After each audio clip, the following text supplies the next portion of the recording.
गुरु मांगू सका तेरे चरणों में सोमे मेरा कोटि प्रणाम। तू ही भक्ति हो,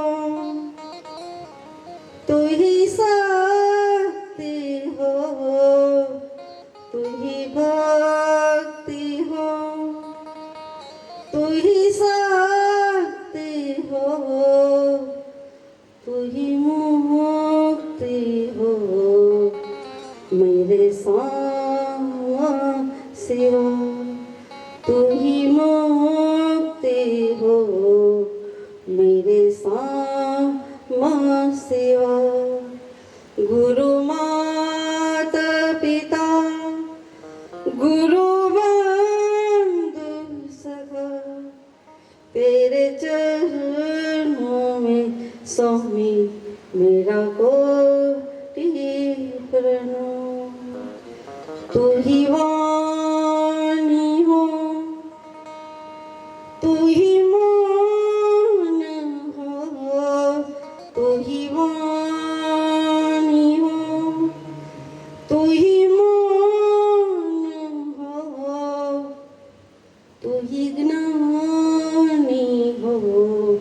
मेरे सामा सिवा तू ही ज्ञानी हो, मेरे सामा सिवा। गुरु माता पिता गुरु बंधु सखा तेरे चरणों में स्वामी मेरा कोटि प्रणाम। गुरु कृपा ही केवलम, गुरु कृपा ही केवलम। ગુરુની કૃપાથી એ કાર્ય થઈ રહ્યું છે। ગુરુજીને માની પરિક્રમા કરી હતી ત્યારે આ જંગલ હતું ને જ્યારે ગુરુજી પરિક્રમા કરીને આ સ્થળ પર આવ્યા, આ જગ્યા પર આવ્યા તારે 5 આંબાની જગ્યા કહેવાતી હતી। જે જાડેશ્વરના જે વડીલ હશે એમને ખબર હશે કે 5 આંબાની જગ્યા નીચે હતા 5 આંબા।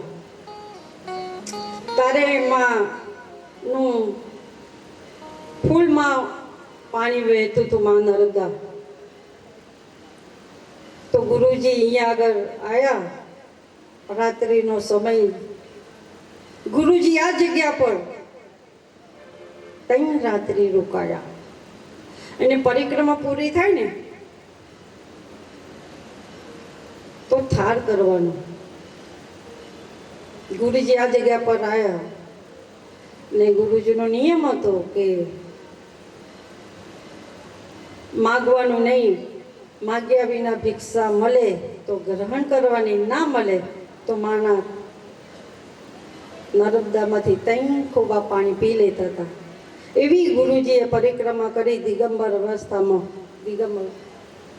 અને આ જગ્યા પર આ જ્યારે રાત્રિનો સમય, તારે લાઇટો નહોતી, જંગલ હતું ભયાનક। તારે ગુરુજીએ જંગલમાં મંગલ કર્યું, ઝાડીઓ જ હતી અને નીચે ગુરુજી આવ્યા અને વિશ્રામ કર્યો આંબાના ઝાડ નીચે। શરીરની પરિક્રમા કરી નિયમ અનુસાર 3 વર્ષ 3 માસ 3 મહિના ને 3 માસ 1 દિવસ ગુરુજીએ નર્મદાની કથા ટૂંકમાં લખી છે કે પરિક્રમા કેવી રીતે કરવી નિયમ અનુસાર। ને જે નિયમ અનુસાર પરિક્રમા કરે છે એને માના દર્શન થાય છે, આવશ્યક માના દર્શન થાય છે। તો ગુરુજી આ જગ્યા પર આયા તો બાળ સ્વરૂપમાં થાળ લઈને આવ્યા ગુરુજી તો થોડા બુખાર હતો શરીરમાં, તો ગુરુજીની આંખ નીચે ગઈ હતી. પણ અડધી રાતે ગુરુજી એવું કહેતા હતા કે માતાજી આયા, કોઈ બાળ સ્વરૂપ ખાવા લઈને આવ્યા, ભોજન લઈને આવ્યા ગુરુજી માટે. અને ગુરુજીને કહે છે ઊભા થાવ તો તમારા માટે હું ભોજન લાવી છું. ગુરુજી કહે છે આટલા સમયમાં આટલી અડધી રાતે કોણ આવ્યું? અને માં લઈને આવ્યા. ચલો ઊભો થા, હું તારા માટે ખાવા લઈને આવી. ગુરુજીએ કહ્યું તો મારે તો એનો માનો ભંડારો કરવો છે, તો ચિંતા ના કર, બધું થઈ જશે. આ જગ્યા પર 3 રાત્રિ ગુરુજી રોકાયા. ગુરુજીની તબિયત નરમ હતી થોડી. ગુરુજી આંખો ખોલી, સામે દેખાય કે કોઈક બાળા થાળ લઈને ઊભી છે, તમે જમી લો, તમે આ પ્રસાદ લો તો બધું સારું થશે. ગુરુજી જે થાળ માતાજી લઈને આવ્યા એ ગ્રહણ કર્યો. પહેલાં મારું પૂજન કરવા દે, પછી મારાથી આ પૂજન ગ્રહણ થશે. થોડી રાત પછી સપ્ત ઋષિના દર્શન થયા. આ જગ્યા પર એમને એમ નથી બેસાડી દીધા. જે સપ્ત ઋષિના દર્શન થયા એમને બેસાડ્યા. ને એ જગ્યા પર માં નર્મદાનું મંદિર બંધાયું. ગુરુજીને માં નર્મદા પર વધારે એક આસુર ઓછું રહેતા હતા, નર્મદા કિનારે વધારે રહ્યા. એ એમના હરકો શું નહોતા કરતા. માં નર્મદાનો જન્મદિવસ કઈ તિથિ આવે, કયા મહિનામાં આવે, એ અહીંયા ભરૂચમાં જેટલા આશ્રમો છે એ ભરૂચ વાસીને નહોતી ખબર. ગુજરાતમાં કોઈને ખબર નહોતી કે આ નર્મદા જયંતિ ક્યારે આવે છે. ગુરુજીએ શોધી નાખ્યું અને માન્યા. ત્યારથી આપણે નર્મદા જયંતિ ખૂબ આનંદથી ઉજવી રહ્યા છે. સંતો પોતાના માટે નથી જીવતા, એ પરમાર્થ માટે જીવતા હોય છે. ને શું લેવાનું એમની કને? આશીર્વાદ. આપણે તો કોઈ સંત અહીંયા આવે ને તો નમવાનું મન નહીં થતું. એટલો બધો ઈગો આપણામાં કઈ વાતનો છે એ ખબર નથી. જે કઈ દેખાય છે તમારી પાસે એ તો નાશવંત છે. શેનો ઈગો થાય? અમારે અહીં સંતો બહુ આવે છે. પેલા સ્વામીજી આવ્યા હતા, મને સારું લાગ્યું અને મને જવાનું હતું એટલે રોકાયા નહીં. સંત કઈ છે આપણા નસીબમાં, એમના દર્શન કઈ છે, એમની દ્રષ્ટિ કઈ પડે આપણા પર, એ બહુ જરૂરી છે.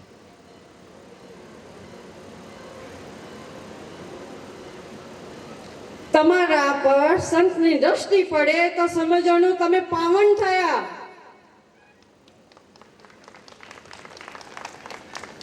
તમે માગો કે ના માગો, પણ સંતની દ્રષ્ટિ પડી ગઈ, આશીર્વાદ મળી ગયા. વાણી બોલવાની જરૂર નથી ભાઈ, વાચા બોલવાની જરૂર નથી, દ્રષ્ટિ પડે તોય પવિત્ર થઈ જઈએ. એ પછી તમારી સોચ પર આધાર છે, તમારા ભાવ પર આધાર છે.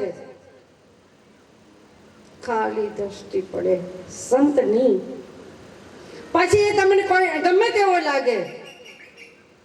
છોને બીડી પીતો હોય, છોને ધુમાડી કરતો હોય, પણ એ સંત છે. છો એ અવલિયા જેવો લાગે, એ ભિખારી જેવો સંત લાગે.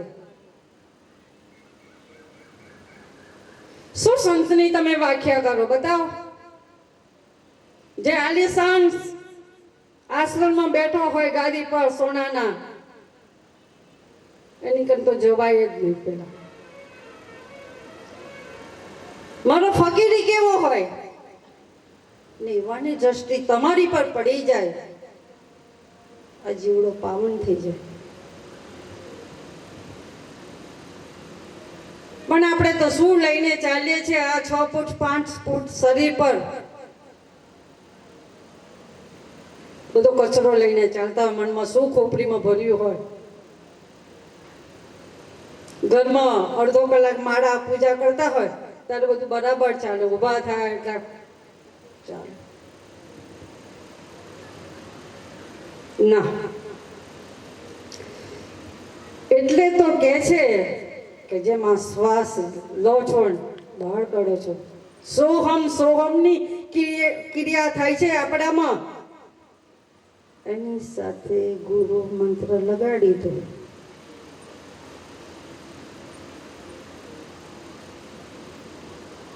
ગુરુ મંત્ર ही केवलम महामंत्र. બીજું કોઈ? એ તો તમારી કને જ છે.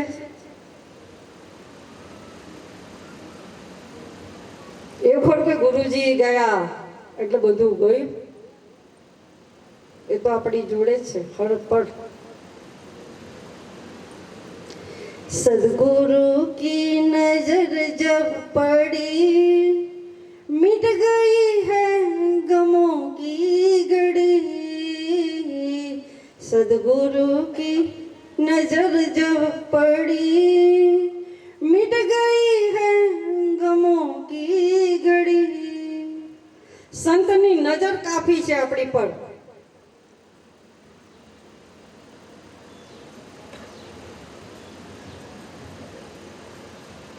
અને ગુરુ ही काम बनाई दे તમારા. ભજલે ગુરુ કા નામ. આ ભજન છે કે જપલે હરિ કા નામ, પણ હું તો એવું કહું કે જપલે ગુરુ કા નામ. જપલે ગુરુ કા નામ મનવા, જપલે ગુરુ કા નામ. તારો બિગડેલું કામ ગુરુજી સવારશે, એ જ બનાવે. તો ગુરુજી કાસોડ મેન પીઠ છોડી ભરૂચમાં વધારે રહેતા હતા. પછી ગુરુજી 2 શબ્દો મસ્ત ભજનની રચના કરી. એક ટાઈમ ભોજન પાવે ગુરુજી. જે કોઈ એમના ચરણોમાં પૈસા આવે એ અડકતા નહોતા.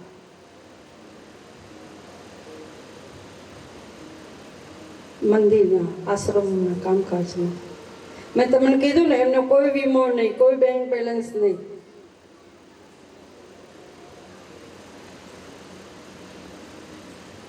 ભરૂચમાં રેવા કિનારે કે ગામ, અલગ દિન રાત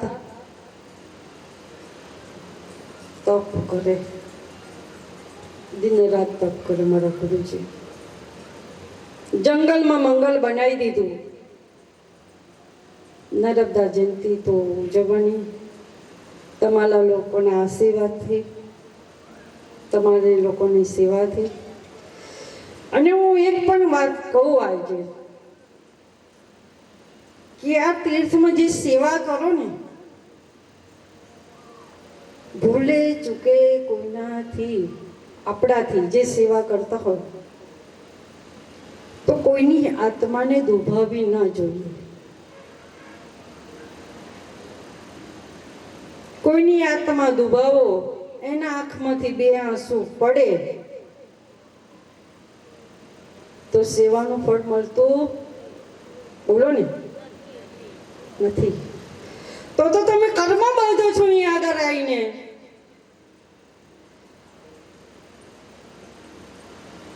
સેવા કરવી હોય ને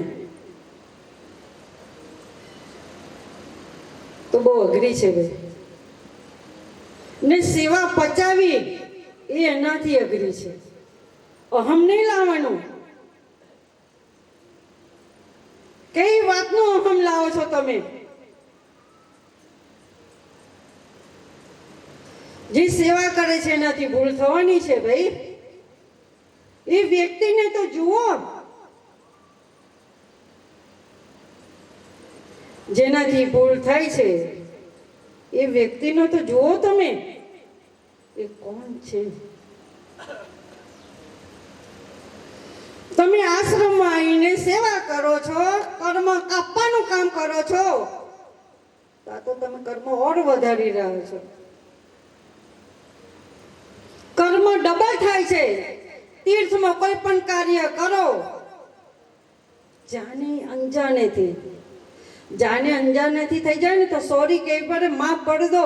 ને એ જઈ લગીને માફ ના બોલે તેને એના ચરણ નહીં છોડવાના. આપણને તો એવું આવડે જ નહીં. પગ પકડો તમે કોઈના કે મારાથી ભૂલ થઈ ગઈ, માફ કરો મને, જય માતાજી, માફ કરી દો મને.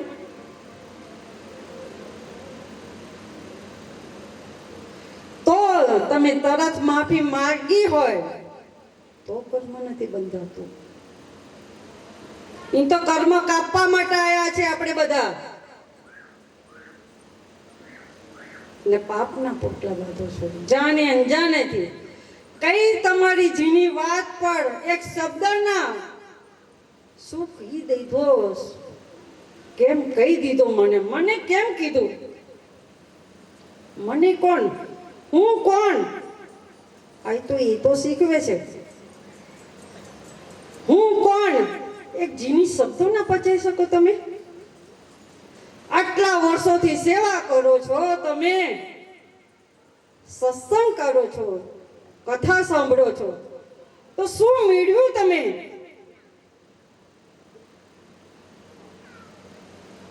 સહનશીલતા તો આવી નથી તમારામાં.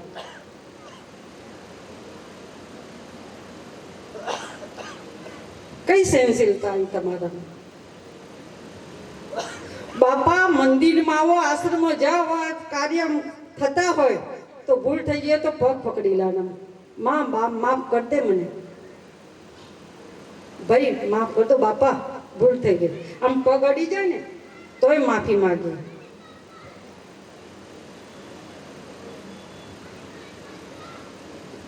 એક અનસુયાની સહેલી હતી, સાલેડિયા એવું કંઈક નામ હતું. એનો પતિ બહુ દારૂડિયો અને વેશ્યાવાળે જાય. પણ સતી જુઓ, બીમાર પડ્યો, એનાથી ચલાવીને જવાય નહીં, તો પથારીમાં હું તો ગુસ્સો કરે માની પર. માં સમજી ગયા, કે છે તૈયાર થઈ જાઉં હું તો મને લઈ જાઉં. કઈ જવું છે તમારે કે તું મને લઈ જાય નહીં? કને ઊભો કરે છે, તૈયાર કરે છે, ખભા પર હાથ નાખીને પતિને લઈ જાય છે. જંગલમાંથી રસ્તો પસાર થતો હતો, લાઈટો નથી ભાઈ હવે, તો જંગલમાંથી પસાર થાય છે, કારણ કે લઈ જાય છે એને. તો રસ્તામાં એક સંત હોતા હતા, વિશ્રામ કરતા હતા, પગ લાંબા કરીને. પતિ પત્ની જાય છે, પત્ની લઈ જાય છે પતિને, તો થોડી ઠેસ લાગી જાય છે. ચાલતા ચાલતા થોડું ઠેસ લાગી જાય છે સંતને. संत कैसे साला कौन है, दिखा नहीं देता तेरे को? मैं तुझे श्राप देता हूं कि सुबह का सूरज तू नहीं देखेगा, सुबह का सूरज तू नहीं देखेगा, साला दिखाई नहीं देता. पत्नी की जो सॉरी बाप जी भूल થઈ ગઈ.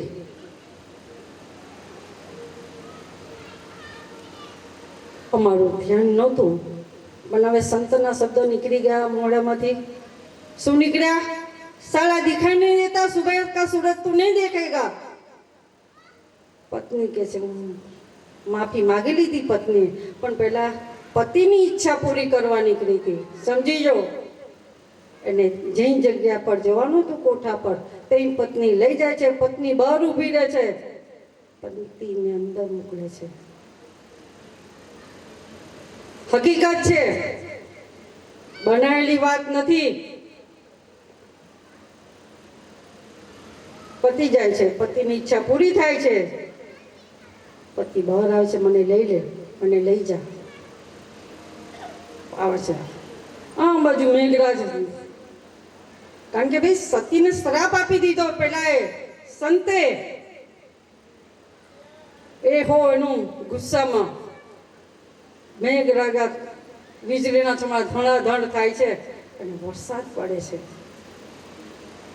માં પતિને ખભા પર બેસાડીને પછી એ જ રસ્તે આવે છે અને પછી સંતના સામે સંકલ્પ કરે છે।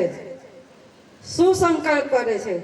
પાણી તો આકાશમાંથી ઝરમર ઝરમર થતો જ વરસાદ, એટલે પાણી લીધું હાથમાં અને ગાયત્રી મંત્રથી અભિવ્યક્ત કરી અને છાંટે છે કે મેં મારા પતિની સેવા કરી હોય, તન મન ધનથી મારા પતિને મેં પરમેશ્વર માન્યો હોય, તો કાલનો સૂરજ થાય નહીં, હું પણ બેઠું અહીં આગળ। ભારતની નારી જુઓ, મેં મારા પતિને પરમેશ્વર માન્યો હોય, કોઈ દિવસ ઊંચા અવાજે વાત ના કરી હોય, કોઈ દિવસ સ્તુતા ના કર્યું હોય, તો કાલે સવારે સૂરજ થાય જ નહીં। તાકાત છે થાય? એક સતી અને એક સંત,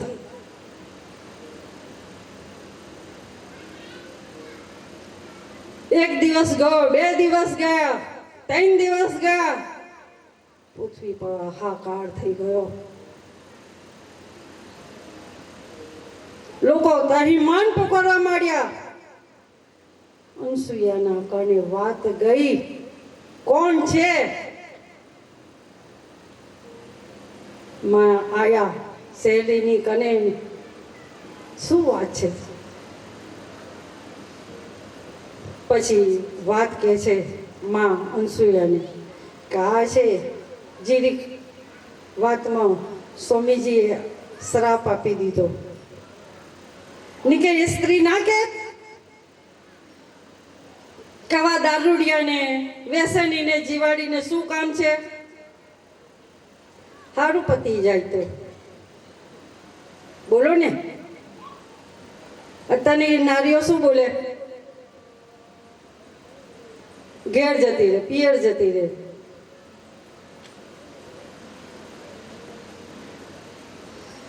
સ્ત્રીના નસીબમાં પૈસો હોય, લખો તમે, નોંધ કરો,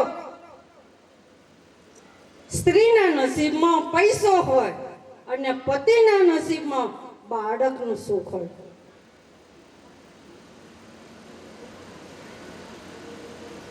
નોંધ કરજો, બાળક ના થાય તો પત્નીને નહીં, સ્ત્રીને નહીં એ કરવાની। પુરુષના નસીબમાં બાળકનું સુખ અને સ્ત્રીના નસીબમાં લક્ષ્મીનું સુખ। પછી માં અનસુયા સમજાવે છે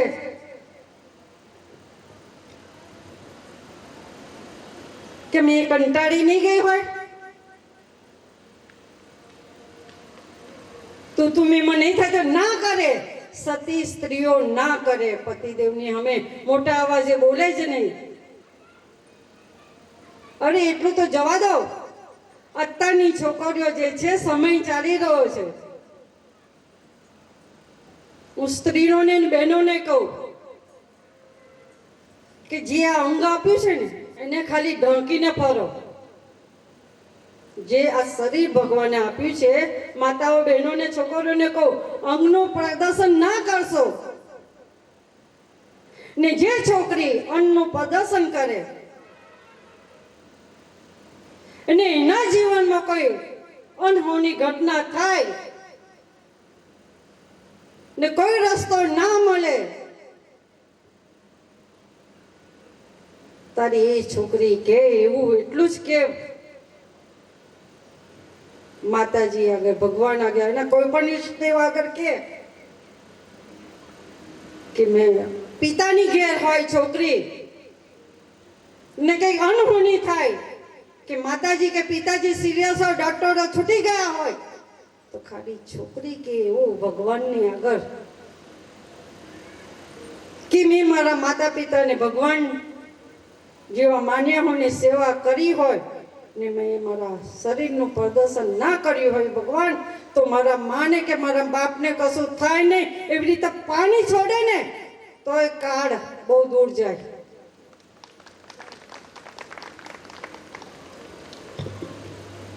આ બધો સત્સંગમાં જ સાંભળવા મળે તમને. તની માતાઓને કહો કે છોકરીઓ હોય એને કહેજો કે અંગનું પ્રદર્શન ના કરે. અનુષ્ઠાન કરવાની જરૂર નથી, માળા ફેરવવાની જરૂર નથી, ખાલી એને અંગને ઢાંકીને રાખે.